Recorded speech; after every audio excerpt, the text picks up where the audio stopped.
Alright, thanks for coming with me on this trip. I'll understand if you have to take a break at any point.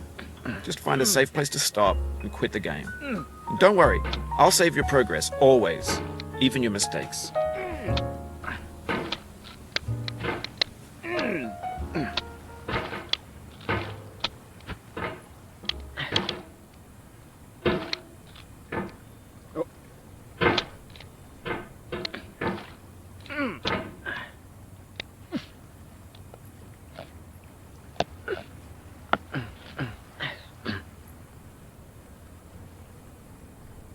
This game is a homage to a free game that came out in 2002, titled Sexy Hiking.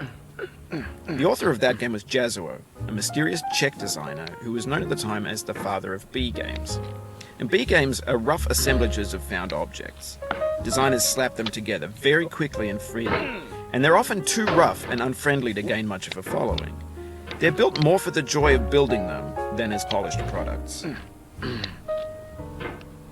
In a certain way, Sexy Hiking is the perfect embodiment of a B game. It's built almost entirely out of found and recycled parts, and it's one of the most unusual and unfriendly games of its time. In it, your task is simply to drag yourself up a mountain with a hammer. And that act of climbing, in the digital world or in real life, has certain essential properties that give the game its flavor. No amount of forward progress is guaranteed. Some cliffs are too sheer or too slippery, and the player is constantly, unremittingly in danger of falling and losing everything. Anyway, when you start Sexy Hiking, you're standing next to this dead tree that blocks the way to the entire rest of the game. It might take you an hour to get over that tree, and a lot of people never got past it. You prod and you poke at it, exploring the limits of your reach and your strength, trying to find a way up and over. And there's a sense of truth in that lack of compromise. Most obstacles in video game worlds are fake. You can be completely confident in your ability to get through them once you have the correct method or the correct equipment or just by spending enough time. In that sense, every pixelated obstacle in Sexy Hiking is real.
Oh, you just lost a lot of progress.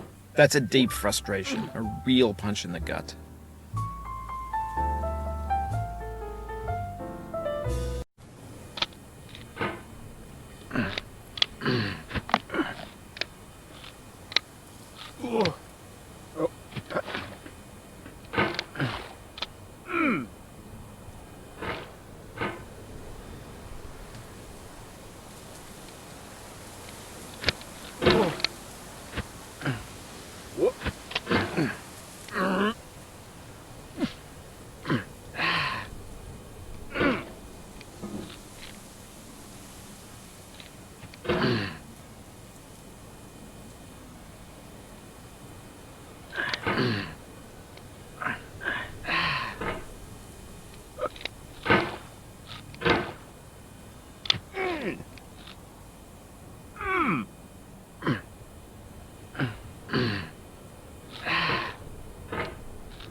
The obstacles in sexy hiking are unyielding, and that makes the game uniquely frustrating.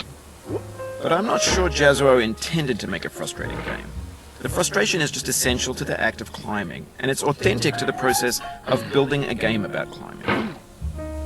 A funny thing happened to me as I was building this mountain. I'd have an idea for a new obstacle, and I'd build it, test it, and it would usually turn out to be unreasonably hard. But I couldn't bring myself to make it easier. It already felt like my inability to get past the new obstacle was my fault as a player rather than as a builder.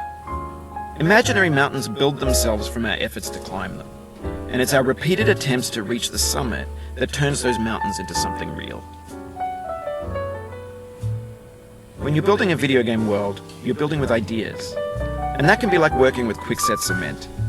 You mold your ideas into a certain shape that can be played with, and in the process of playing with them, they begin to harden and set until they're immutable, like rock. And at that point, you can't change the world, not without breaking it into pieces and starting fresh with new ideas.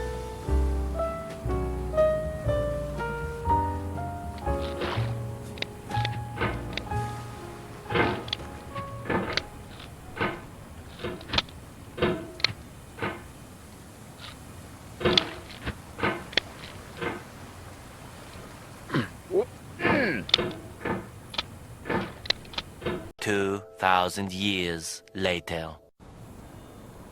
Ugh.